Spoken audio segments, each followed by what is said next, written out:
clase vamos a analizar lo que nosotros damos en llamar ciclo de impugnación al neoliberalismo en América Latina, que lo abreviamos con la sigla SINAL, y que se extiende en realidad desde, nosotros lo planteamos desde el 98 hasta la actualidad, porque es un ciclo que aún con distintas situaciones históricas precisas y diferentes en cada Estado nacional, se engloban en este periodo. Nosotros consideramos que desde fines del siglo XX se configuró en la región, y lo hemos advertido, un nuevo mapa político, cuyo carácter definitivo, si era progresista, posneoliberal, izquierdista, consenso nacional popular, tuvo muchas denominaciones, fue y aún es un objeto de grandes debates. Entonces nosotros preferimos caracterizar esta etapa como ciclo de impugnación al neoliberalismo, SINAL, para expresar que tiene una naturaleza fluida, en disputa, y para poder incluir en esta etapa no solo los rasgos comunes y más característicos de los distintos procesos en los que efectivamente encarnó, más allá de sus diferencias nacionales, sino el impacto que tuvo sobre el conjunto de la región, y incluimos en esto también los impactos hacia los estados nacionales que siguieron anclados más firmemente en el neoliberalismo y en sus políticas más clásicas. Señalamos también que en este ciclo hay una fase que denominamos fase gubernamental y otra que tiene que ver con lo que llamamos fase societal, que apunta en analizar precisamente el carácter de las luchas sociales durante esta etapa. Este ciclo lo fechamos en sus inicios con la llegada al poder en Venezuela de Hugo Chávez en el 99, a comienzos del 99, de un proceso eleccionario en el 98, y que decimos que el ciclo de auge culmina con su muerte en el 2013, en tiempos en los cuales la crisis económica global se profundizaba, se agudizaba a partir de los cambios operados en el mundo como consecuencia de la crisis del 2008, y donde van en este periodo cambiando las relaciones de fuerzas y variaron los gobiernos a favor de las fuerzas de derecha. En este periodo, o sea, el de 2013 al 2019, que es un periodo entonces de ofensiva de derecha, y sin embargo, la disputa social y política que dieron los sectores populares de la región impidió que esta ofensiva se consolidara de manera definitiva, y desde 2019 advertimos que se inicia una nueva ola de protestas y levantamientos populares en los casos de Chile, Ecuador, Colombia, Perú, Haití. Son demostrativos de la vitalidad de lo que llamamos la fase societal del ciclo. Esta etapa de ascenso de luchas populares, el nuevo ciclo, también fue fuertemente afectada por los 2 años de pandemia que se dieron en el 2020-2021 y cuyos efectos continúan hasta hoy. Estos tuvieron resultados políticos diversos, algunos más de corto plazo, otros más de mediano plazo, pero no podemos dejar de ver, y todavía estamos evidenciando los efectos de la pandemia, los efectos desastrosos de la pandemia en nuestra región. Así vemos rápidamente, para que lo tengan y lo pueden después consultar, el PPT este PDF va a quedarles como material de lectura. Vemos el ciclo en la configuración del mapa en el 2008, el punto de auge mayor de los gobiernos progresistas, los gobiernos del SINAL, ¿no? Ahí vemos las figuras de Néstor Kirchner, de Evo Morales, de Lula, de Chávez, ¿no? Es decir, después Correa, donde aparece justamente todo este ciclo muy característico de los mapas teñidos de rosa. Estos son, aquí tienen ustedes también los gobiernos que y se incluyen en este ciclo, ¿no? Venezuela, Uruguay, Argentina, Brasil, Bolivia, Ecuador, El Salvador y Nicaragua, con ciertas comillas que podríamos pensar, porque el caso de Nicaragua es también muy particular por la deriva autoritaria que ha tenido el gobierno de Daniel Ortega. Paraguay lo estamos incluyendo en este ciclo, ¿no? de gobiernos. En cambio, el ciclo de gobiernos neoliberales fue muy característico en México, en Colombia, en Perú y en Chile, y por eso mostramos los presidentes que se sucedieron desde el 2000 más o menos hasta el 2018-22, según el país, que caracterizan a estos 4 países, ¿no? México, Colombia, Perú y Chile. Lo que se va dando a lo largo de esta etapa es un cambio en la relación de fuerzas, que si bien al final surge de una determinada relación de fuerza favorable a los sectores populares, lo vamos a ver un poquito más con detenimiento después, pero esa relación no queda congelada, sino que es confrontada por las clases dominantes y hace que esta confrontación también altere las posiciones iniciales. Las derechas sociales y políticas no se diluyen, obviamente, durante este ciclo, sino que echan mano a todo el arsenal de recursos políticos, económicos, comunicacionales, mediáticos, para que su predominio político se mantenga siempre a la altura de su inamovible supremacía económica y social. En el 2018 vamos a ver entonces cómo este mapa, aquí lo tenemos, pintado de celeste, ay, me fui, que vemos cómo hay una oleada de fuerzas de derecha y donde solo quedan algunos pocos países incluidos en la ola de gobiernos cuestionadores, impugnadores del neoliberalismo. En este periodo se dan los golpes de nuevo tipo en Honduras y en Paraguay. Ponemos la foto de Hillary Clinton y de Obama porque tuvieron bastante el viño bueno, pese de esta administración demócrata.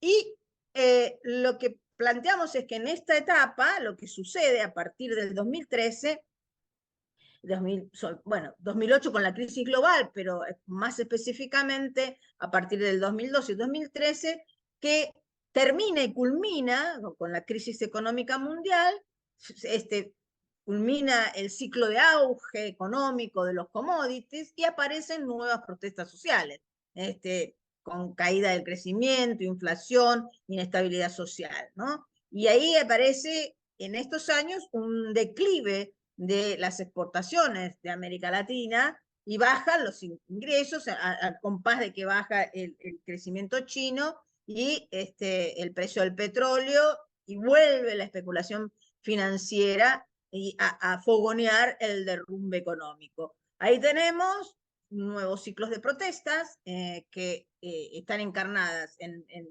por las clases altas y medias y por los sectores populares con sentidos distintos, pero que confluyen en un clima de inestabilidad. Entre las clases altas aparece una hostilidad cada vez más abierta, ostensible, creciente, contra figuras presidenciales, en el caso de Argentina, Brasil, Ecuador, Venezuela, Bolivia, es muy claro el odio personificado en las y los presidentes de estos países. Aparece en primer plano el tema de la corrupción, el odio de clase, el racismo, el protofascismo, y aparecen las movilizaciones de derecha muy activas, ¿no? Aparecen las derechas en la calle, las derechas activamente usando el recurso de la movilización. Las clases populares también tienen sus momentos de protestas. En Brasil son recordadas las movilizaciones importantes de 2013 para exigir mejoras de transporte y educación, que después son canalizadas por las derechas. En Ecuador, en el 2014-2016, las grandes movilizaciones de los sectores indígenas. En Argentina, en 2013-2015, marchas y huelgas generales con reclamos laborales. Pero esto va dando una cosmovisión general de un proceso de articulación de distintos niveles y de luchas sectoriales puntuales que plantean el malestar de la sociedad. En este periodo, entonces, es cuando aparece el ascenso de las derechas políticas, la llegada al gobierno de Mauricio Macri en la Argentina, el golpe de Estado en Bolivia, el golpe seguido de el golpe en Brasil de Dilma Rousseff seguido de la elección de Jair Bolsonaro, el acceso el perder las elecciones del Frente Amplio y el triunfo de un derechista como la Calle Pou. Y bueno, todo esto bajo la sombra del el triunfo que tiene a fines del 2016 y la asunción del gobierno de Estados Unidos de Donald Trump y con su particular prédica ultraderechista a partir de 2017. Bueno, la temprana ofensiva de las derechas, que podríamos diferenciarla luego de las nuevas vueltas de ofensivas de derecha que estamos viviendo en estos días en la región, al comienzo, estas derechas que se quedan arrinconadas por la impugnación muy generalizada de las políticas neoliberales, aparecen como derechas que no tienen un recetario llave en mano, como lo tuvieron en el ciclo neoliberal de los 90, ¿no? El consenso de Washington, que era como un manual del hacer que adoptaban todos los gobiernos que asumían con estas perspectivas. Y si bien no tienen este recetario llave en mano, y por otro lado, tampoco se despliegan sobre un campo arrasado por una derrota de las clases populares, sino por circunstancias de desorden, de descontentos, pero no una clara derrota desmovilizadora.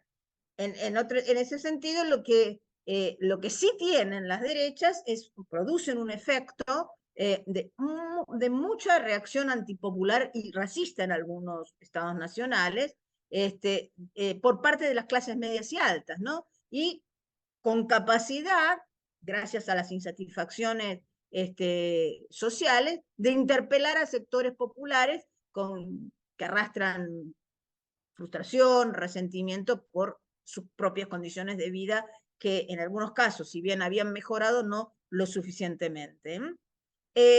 Decíamos que de parte de los sectores populares, lo que había como activo en esta etapa fue una experiencia acumulada en luchas y en formatos organizativos que les otorgaron capacidad de resistencia. Hubo, eso en el caso argentino es muy clave, la capacidad de resistencia se da durante el gobierno de Macri hasta culminar con la derrota electoral de Macri en 2019. Ahora estamos en otro ciclo, ¿no? Ahora estamos en un momento de gran peligro en la Argentina. En el sentido de que la ofensiva de las derechas que apuntan y que siguen apuntando hasta hoy era a desmontar todo pacto de empleo y consumo garantizado por la vía estatal. Es decir, eso es algo muy clave. Aparecen en esta etapa reciclados nuevos fetiches o mitos como la innovación tecnológica como algo neutral, el emprendedorismo como sucedáneo del trabajo asalariado, la idea del empresario de uno mismo, la libertad de mover, de movilidad en el trabajo, la meritocracia individualista, vuelven a aparecer como mensajes muy generalizados. Hay también una ofensiva religiosa, antifeminista, homofóbica, muy creciente contra los avances de las políticas de género, de la igualdad en cuanto a la comunidad LGBT más. Entonces, toda esta situación genera un trasfondo de malestar cultural del cual las derechas se aprovechan y activan de manera virulenta. Acá aparece en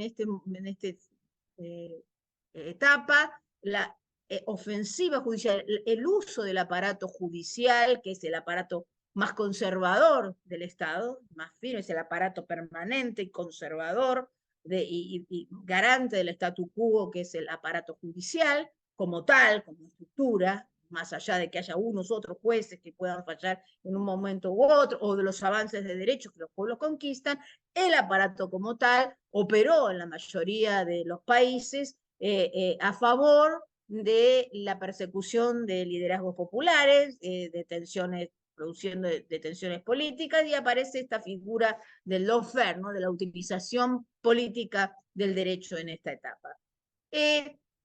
Decíamos, en 2019 es un momento de protestas, un ciclo de protestas en Colombia, en Haití, en Perú, en Chile, muy ardiente, que ¡plum!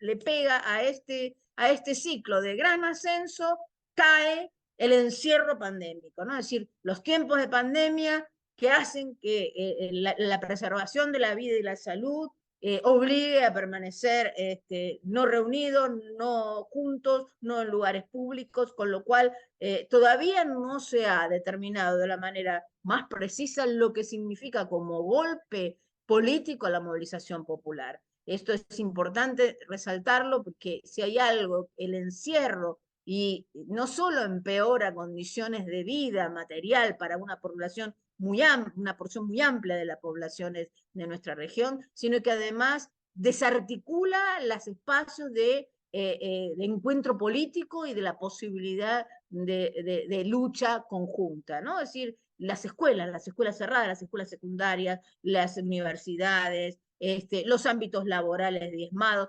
generan un desmembramiento de la trama social cuyas consecuencias empezamos a notar en estos años, ¿no? Desde el año pasado y en sobre todo se empiezan a entender las consecuencias de esa desarticulación del impulso de las luchas de los años previos.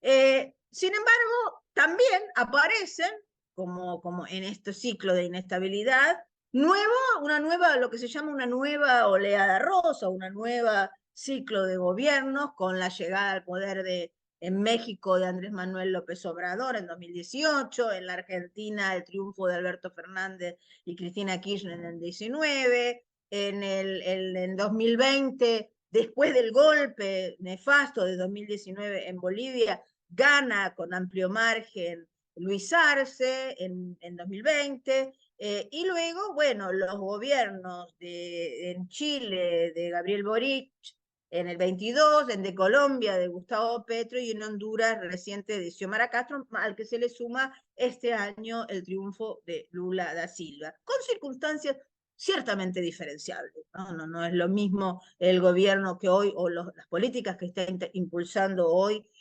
Gustavo Petro en Colombia o Andrés Manuel López Obrador en México, que lo que está limitado el Chile de Gabriel Boric, que donde, donde el ciclo revierte con una derrota catastrófica del proyecto de constitución nacional que había emergido de las luchas del ciclo de lucha del 19, el ascenso de la derecha allí, una oposición que se mantiene más fuerte y los límites que también encuentra en el Brasil de Lula con un Bolsonaro que se va de la presidencia pero reteniendo un caudal electoral muy muy alto. Lo mismo en Bolivia hoy, donde aparece una disputa al interior del MAS entre Luis Arce y el expresidente Evo Morales, que genera una inestabilidad que adquiere unas características sumamente preocupantes. Y bueno, y en el caso de la Argentina, que estamos en pleno proceso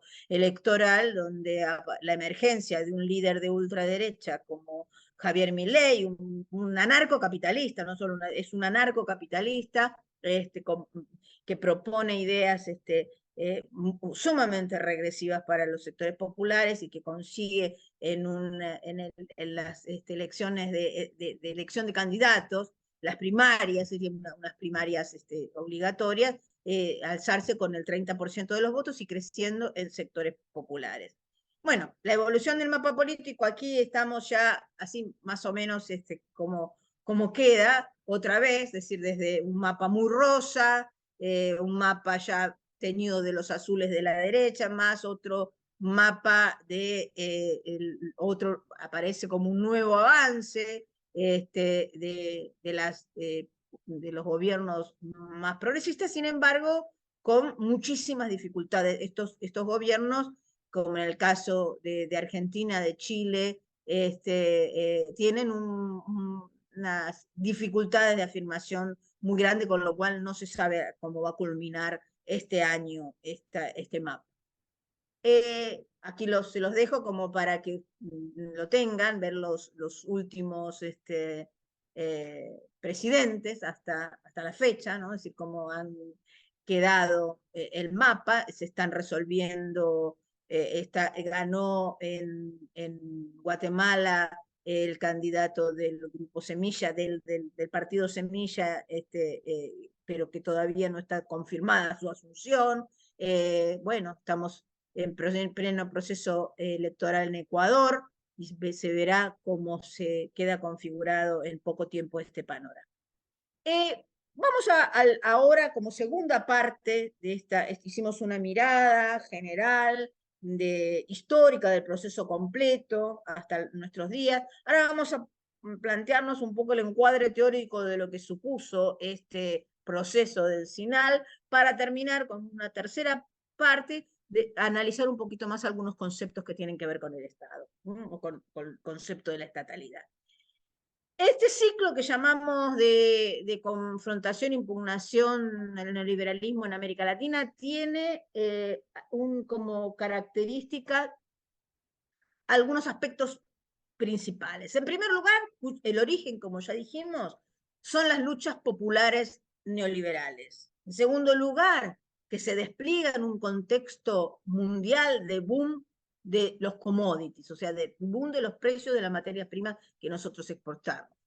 En tercer lugar, el Estado vuelve a tener un papel activo y central en estos procesos.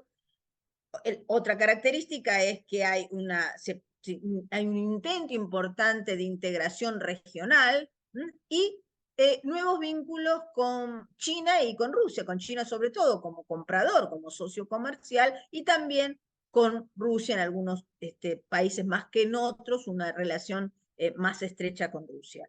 Y lo que hay como otro de los aspectos es una confrontación muy dura y muy creciente de las derechas sociales y políticas. Decíamos entonces, el origen son una multiplicidad de disputas y de luchas populares antineoliberales. Y en este sentido podemos decir que estas luchas que aparecen en el origen del ciclo son como las respuestas mediadas a un proceso de descontento, de agitación, causado por las políticas neoliberales. Podemos fechar el inicio de estas luchas así a escala regional en el 94 con el zapatismo, como forma más clara, ¿no? Podríamos ir más atrás, al 92, al Caracazo, pero lo ponemos específicamente en el 94 con el zapatismo. Ahí cambia la correlación de fuerzas en el nivel nacional y regional. Dentro de estas protestas podemos encontrar las protestas de los movimientos indígenas contra el modelo colonial de explotación de la naturaleza, y el consumismo, la idea de buen vivir, el movimiento de trabajadores desempleados por trabajo y condiciones dignas de vida. En Argentina es un caso muy típico. Las luchas de los trabajadores ocupados contra la precarización y el debilitamiento de sus sindicatos, las luchas sociales por el acceso a consumos básicos y vitales. Todo este ciclo de luchas trae la necesidad de los gobiernos de dar respuestas a este tipo de tendencias. Y aparece aquí un primer elemento que es analizado como la incorporación de las demandas a los menúes gubernamentales va produciendo el efecto de desarmar el grueso de estas protestas y lo que se conoce como proceso de pasivización, que vamos a ver luego un poquito más con detenimiento. Decíamos que este proceso se despliega en un contexto de boom de los precios de los commodities, ¿no? Esto lo que hace es profundizar el esquema de producción preexistente, basado en la explotación de recursos naturales, lo que produce un proceso de reprimarización y extractivismo muy fuerte y ideas y políticas emparentadas con el neodesarrollismo. Esto lo que hace es privilegiar, en esta etapa, los gobiernos de esta etapa lo que hicieron fue privilegiar las ventajas de corto plazo que les otorgaba el ciclo, la búsqueda de los precios, vender más caro y poder extraer una renta extraordinaria de esos commodities sin generar eh, una capacidad de transformación de la estructura misma, ¿no? Es decir, al mismo tiempo que esto otorgaba una base económica, al mismo tiempo esto le otorgaba a los gobiernos esta renta, la posibilidad de implementar políticas de redistribución de ingresos sin tener que tensar una confrontación más fuerte con los sectores dominantes. Lo que aparece justamente al decaer el auge del ciclo es que ya no es suficiente la posibilidad de extracción menos conflictiva o más mediada y empiezan entonces las confrontaciones más fuertes.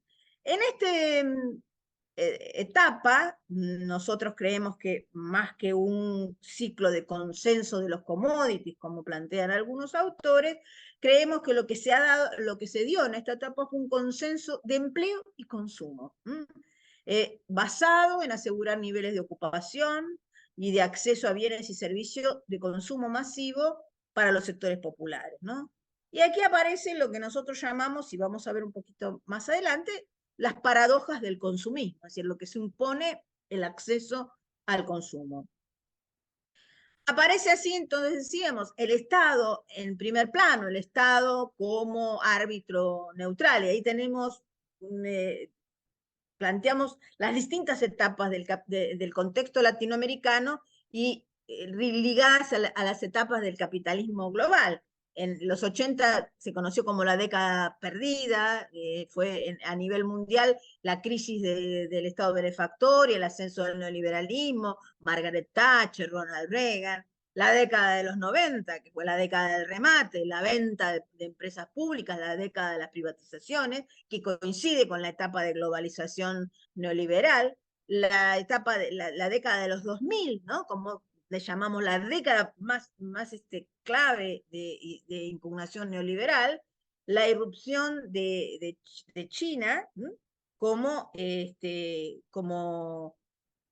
como uno de los actores fuertes, el ascenso de los BRICS, el momento de la crisis financiera internacional, decíamos 2008, y luego las décadas del 2010 y la década del 2020 en curso, las llamamos provisoriamente como las décadas de las turbulencias, ¿no? Aparece la crisis europea, la recuperación de Estados Unidos, el ascenso de las derechas, la xenofobia, el aislacionismo, la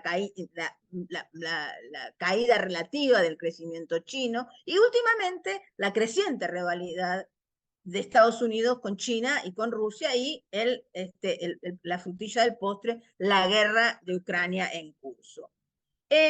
Cuando hablamos del Estado en primer plano, ¿qué queremos decir con esto? Decimos que en estos gobiernos se recolocó al Estado Nacional como actor principal en relación con el mercado mundial y asume de una manera más ostensible, más evidente, un papel de arbitraje entre las fracciones burguesas que disputan, es decir, y un papel de mediador más abusado en el conflicto entre capital y trabajo.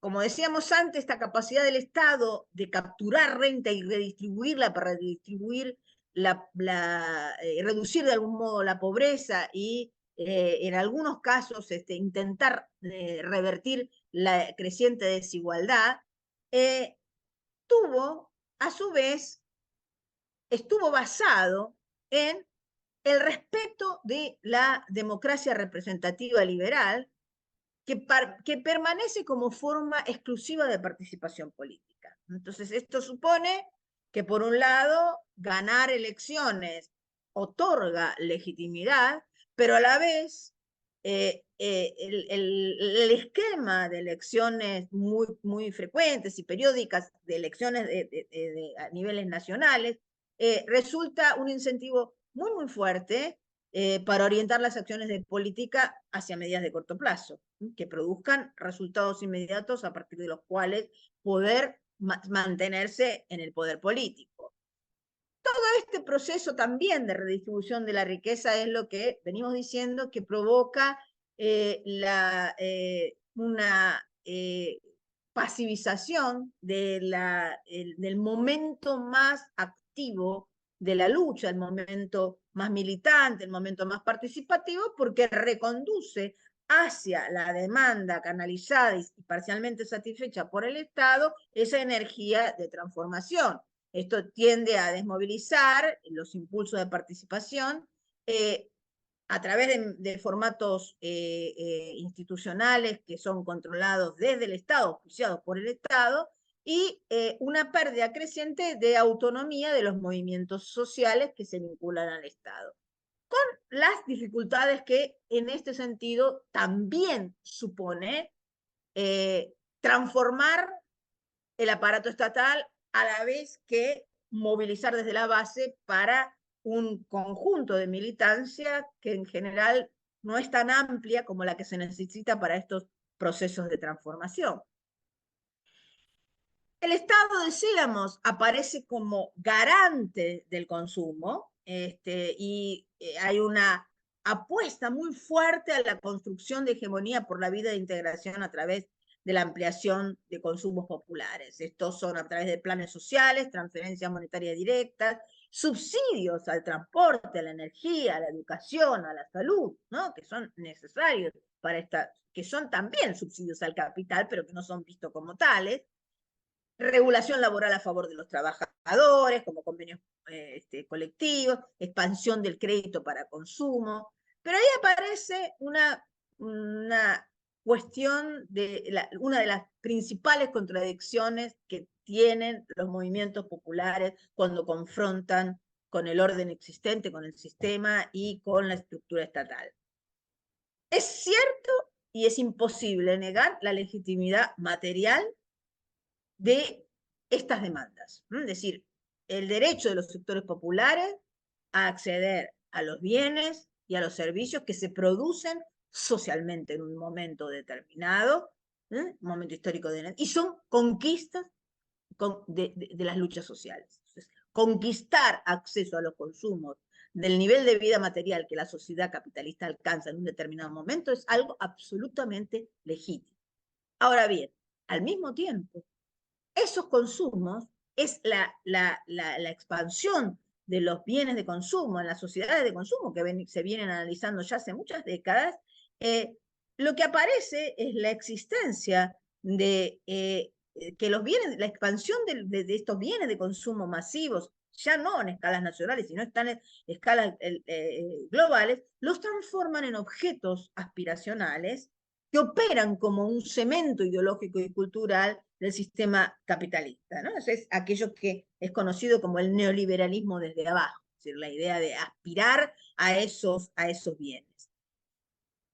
En este sentido, vamos a analizar cuáles fueron las críticas que se han hecho al modelo productivo, ¿no? América Latina obtuvo beneficios de de la explotación de bienes naturales, como decimos, pero estos se le criticó precisamente lo que decíamos antes de el cortoplacismo, profundizar el obtener rápidamente y no pensar en estrategias de transformación más profundas.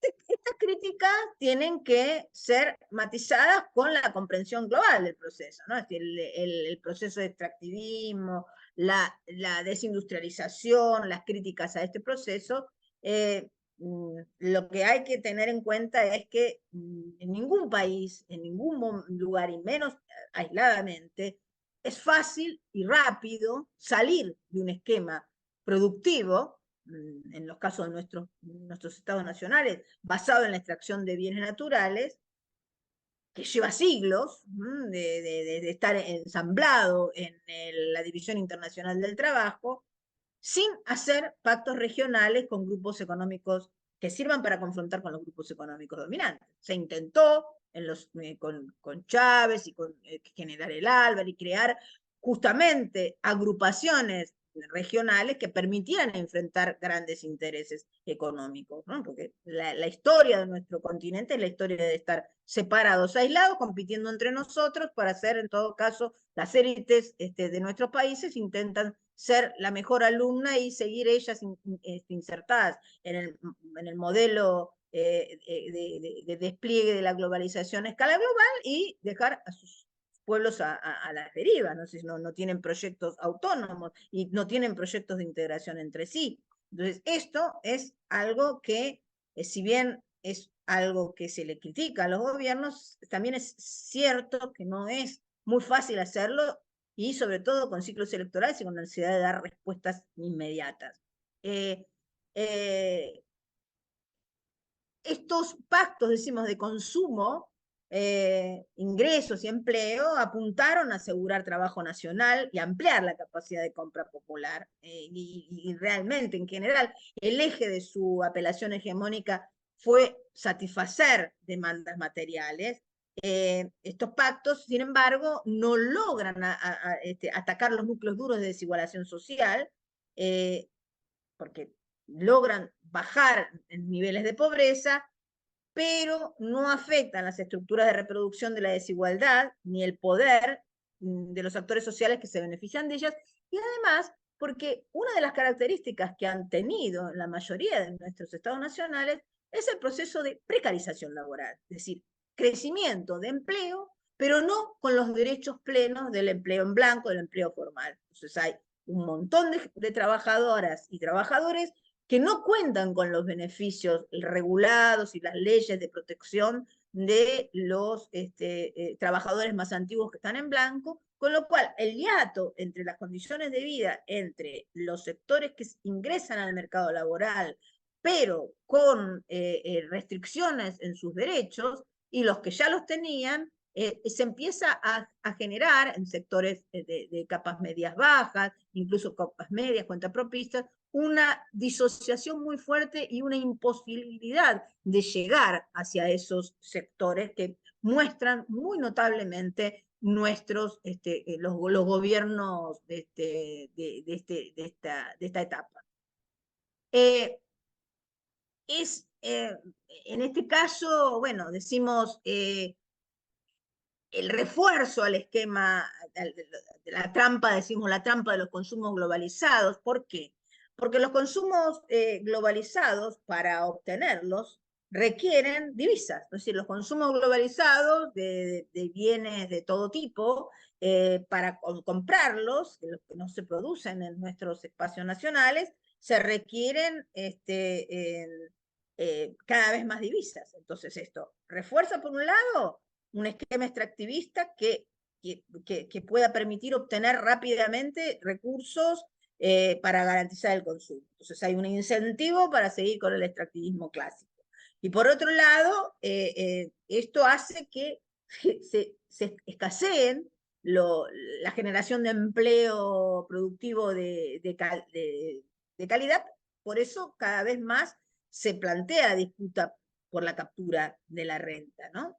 Y estos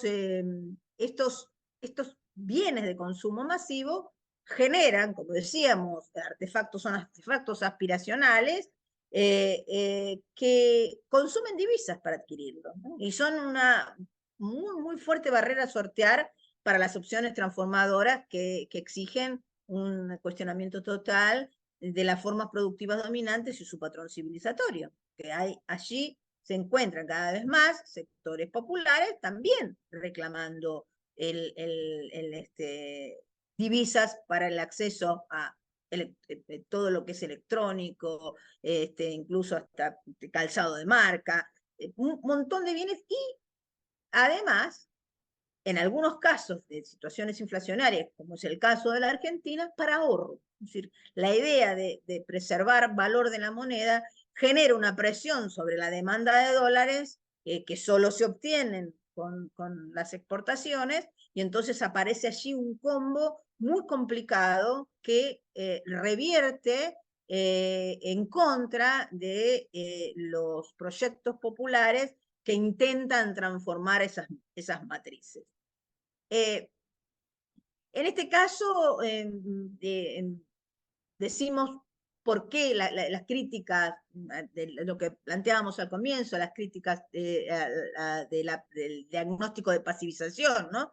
Los movimientos que fueron más activos en el ascenso de las luchas populares delegaron las tareas de transformación en las conducciones políticas gubernamentales que les resultaban confiables, ¿no? Los gobiernos contribuyeron bastante a garantizar la estabilización y continuidad sistémica al incorporar las demandas. Pero bueno, la mayor paradoja, y eso me interesa destacar, es que al disminuir la capacidad de resistencia por incluir demandas, lo que aparece es que se disminuye también la capacidad de resistencia movilizada frente a los embates restauradores de la derecha, ¿no? Lo que termina por erosionar las bases de sustentación, sobre todo de la primera fase del ciclo, ¿no? En el caso de Brasil fue muy clave, es decir, la ausencia de resistencia activa en las calles durante todo el proceso de derrumbe del gobierno de Dilma y el encarcelamiento de Lula, mostraba también la ausencia de una red fuerte de militancia que sostuviera al gobierno de Lula. Y bueno, algo de eso está pasando en la Argentina. Eh, bueno, eh, lo que sí podemos sí pensar en profundidad sobre las ideas de pasivización es que eh, eh, tratar de captar y subordinar a los movimientos autónomos que se autonomizan, movimientos políticos que se autonomizan, movimientos sociales que se autonomizan, es un clásico de cualquier gobierno burgués, es tratar de mantener el orden social capturando la energía movilizadora de distintos grupos. Pero bueno, a cualquier forma de gobierno, aún la más democrática y participativa que podamos conquistar, tenderá a establecer alguna medida de estabilidad que acote o subsuma las demandas, ¿no?, sectoriales, porque la necesidad de construir un orden en ese sentido, aunque sea un orden, implica esto. Esto es algo que hay que tener en cuenta. Y hay una premisa que nosotros creemos cuestionable, es que hay una infinita voluntad de participación antagonista y activa desde abajo, que sería casi como ontológica, como constitutiva de los sectores populares, que se mantendría inalterable, impermanente de disponibilidad, que solo estaría coartada por la acción deliberada desde arriba. Creemos que esto no es así, no existe un tal movimiento popular siempre activo, siempre en alza, siempre dispuesta a la participación y que solo es cooptado desde arriba, ¿no? Aquí hay, si siempre puede haber acciones y procesos movimientos con demandas, su canalización a través de instituciones estatales va a provocar necesariamente una pasivización por doble vía, por ser satisfechos, aunque sea parcialmente, y por la vía de que si se incluye a dirigentes sociales, esos dirigentes sociales que se incluyen en la estructura estatal dejan de estar en el movimiento. Entonces, esta tensión, esta permanente contradicción, es algo con lo que hay que lidiar y no se resuelve de una vez y para siempre. Y el tema es cómo, en todo caso, la activación por abajo de movimientos se torna compatible con las necesidades de generar espacios de ordenamiento gubernamental. Decimos por eso que a veces caemos sin darnos cuenta o con nuestro afán de lucha, de creer en una suerte de mito participativo, eh, que, que plantea que los pueblos siempre están dispuestos a luchar por sus derechos, ¿no? Y que además los pueblos conocen plenamente sus derechos y los tienen muy claros y conocen siempre cuáles son, no sus derechos, sino las salidas, las respuestas a sus derechos y que están siempre con interés en participar. Y esto realmente eh, choca contra las evidencias de que las condiciones de socialización del capitalismo a escala global tienen una fortaleza muy grande en la capacidad de hacer internalizar valores, los valores y anhelos que promueve precisamente las derechas sociales. Promueven el consumo individual, la competencia, las jerarquías sociales basadas en el individualismo, la idea de meritocracia, el aislamiento social y bueno, construir movimientos contra esos valores es todo un desafío, que es el que hay que asumir, pero no pensar que están por dado. De hecho, sectores populares han apoyado estrategias, miradas, perspectivas, justamente que privilegian el individualismo extremo y que benefician a las derechas. Y son sectores populares que interpretan y que aceptan como modelo político esas propuestas que les plantea el sistema dominante. Seguimos diciendo justamente que las demandas que se orientan a la conquista de condiciones materiales populares siempre se orientan a las conquistas de la materialidad presente. En general no arraigan de cualquier cosa. En general los pueblos quieren vivir mejor, tener las mismas cosas que el sistema como tal ofrece, tener su vivienda, tener su equipamiento de su vivienda de confort, tener acceso a la salud, tener la educación de sus hijos, algunos quieren tener un auto individual, porque eso es parte del paradigma de consumo. Entonces, en este caso, cómo se van accediendo a estas conquistas sin que estas conquistas no supongan un obstáculo para nuevas conquistas emancipatorias, es parte de ese proceso, ¿no? Porque la frustración por las limitaciones del presente, las amenazas que depara el futuro, como vemos hoy, pueden ser manipuladas por extremismos de ultraderecha. Tercer punto, rápidamente vamos a dejar planteadas algunas cuestiones que van a servir mucho para el debate posterior y lo que planteemos en el foro. Las experiencias del SINAL hasta ahora corroboran una evidencia histórica que llegar al gobierno y a la conducción del aparato estatal por parte de fuerzas políticas que tengan arraigo popular y que se planteen programas de transformación, no constituye una condición suficiente para transformar la estructura económica, social y política en el marco del capitalismo global, el capitalismo realmente existente. Ocupar el Estado, por el contrario, incluso puede derivar en la domesticación de la potencialidad transformadora y en la subordinación a la dinámica institucional que permite que el sistema siga, ¿no? Que siga adelante.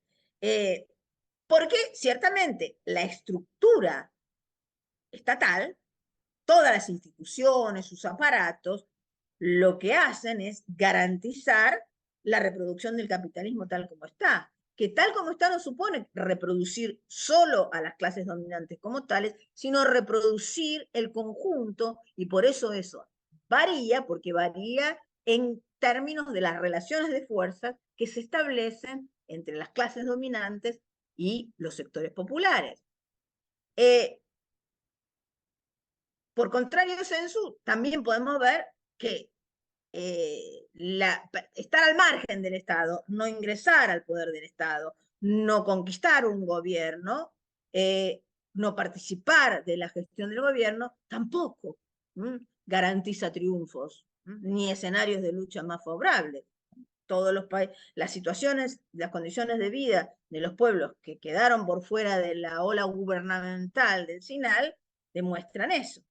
Y más aún, las políticas regresivas que se implementaron en Brasil, en el Brasil de Bolsonaro, con Macri en el gobierno de Argentina, que en solo 4 años sumó una deuda descomunal con el Fondo Monetario Internacional que nos tiene ahora como espada de Damocles sobre la cabeza de los argentinos y argentinas. Entonces, eso es muy evidente. Un gobierno de derecha muy rápidamente puede destruir las medidas que hayan logrado plasmarse como producto de luchas populares por gobiernos más progresistas. Entonces decimos que en los estados, y con esto vamos redondeando, no giran en el vacío ni se estructuran por fuera de las condiciones de reproducción social en las que están inmersos. Todos los estados necesitan garantizar el funcionamiento de su sistema productivo capitalista y lo hacen a través de una administración estatal que sirve a ese propósito. ¿Sirve o no sirve? ¿Sirve mejor? ¿Sirve peor? Su efectividad y su eficacia se van a juzgar según si satisface o no las exigencias reproductivas del capital, si promueve inversiones, si atrae capitales, si facilita la obtención de lucro, si genera ese famoso clima de negocios, se asegura la legislación laboral y se asegura que le sea favorable, se asegura la propiedad privada, ¿no? Eso es lo que hace tan compleja la ocupación de un gobierno por parte de fuerzas populares, ¿no? Porque solo si se consigue romper con esa lógica de acumulación, puede ser posible que aparezcan y surjan otras funciones y tareas desde la conducción estatal, es decir, otro tipo de Estado. Porque sabemos que los estados están integrados por redes disciplinadoras, burocráticas, represivas, pero también están construidas por espacios de legitimación y garantía de derechos conquistados. Esa es una de las principales contradicciones con las que debemos lidiar los movimientos populares y las opciones progresistas de izquierda revolucionarias. El Estado en general está conducido por funcionarios que garantizan su continuidad, pero a la vez, como agentes, tales como los agentes del Estado, reproducen y resisten el poder dominante al mismo tiempo. Generan sus propias reivindicaciones en conflicto o en alianza con las demandas y necesidades populares generales, ¿no? Y esto se da al mismo tiempo, de manera justapuesta, contradictoria, diferente en cada segmento de la materialidad estatal. Y hay, y lo sabemos, enormes tareas que son totalmente necesarias para la vida social, que se despliegan en el ámbito de lo público estatal. La salud, la educación, la asistencia social, la gestión de numerosos servicios básicos para la vida cotidiana, desde juntar la basura hasta anotar a los niños que nacen y a las personas que fallecen. Por eso, a contrario de la ola del anarcocapitalismo que viene corriendo, de lo que se trata es de desmercantilizar la mayoría de los espacios de la vida social. Y ese sí que es un proyecto de izquierda, ¿no? Desmercantilizar. Lo contrario a lo que se plantea de las estrategias anarcocapitalistas, ¿no? Y neoliberales en general. Ciertamente, la gestión del día a día, y esto estamos en momentos electorales en varios países de la región, la gestión del día a día y lo que Gramsci nos lleva a los gobiernos a lo que se denomina la pequeña política, ¿no? Que asume lo que se asume con resignación, ¿no? Es decir, de renunciar a la idea de poder cambiar. Que se subsume en aceptar las estructuras como están y abandona la aspiración de cambiarlas.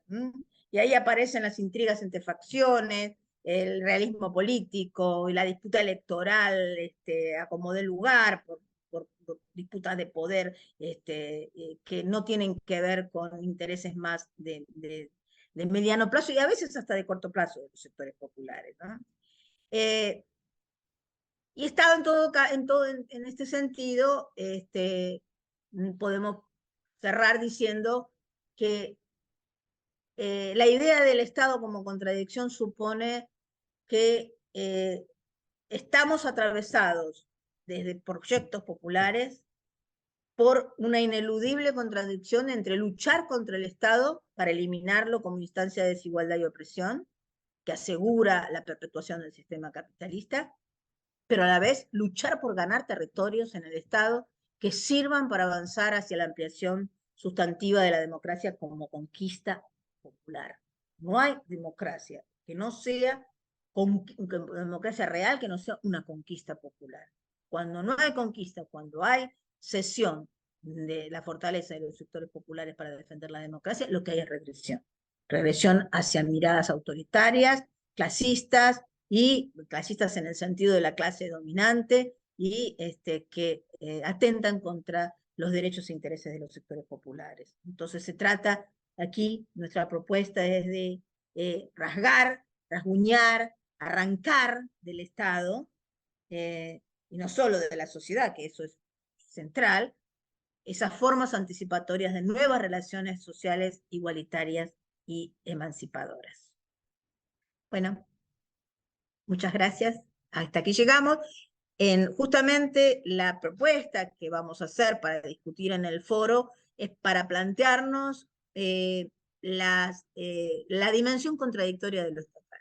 ¿Sí? De qué manera advertimos en cada espacio estatal nacional cómo se da la contradicción entre pelear por conquistas que plasmen en el Estado a la vez que pelear por derrotar la estructura estatal que sostiene el formato de dominación capitalista desigualadora. Entonces, aquí es uno de los ejes centrales que vamos a ir trabajando en el foro. Muchísimas gracias.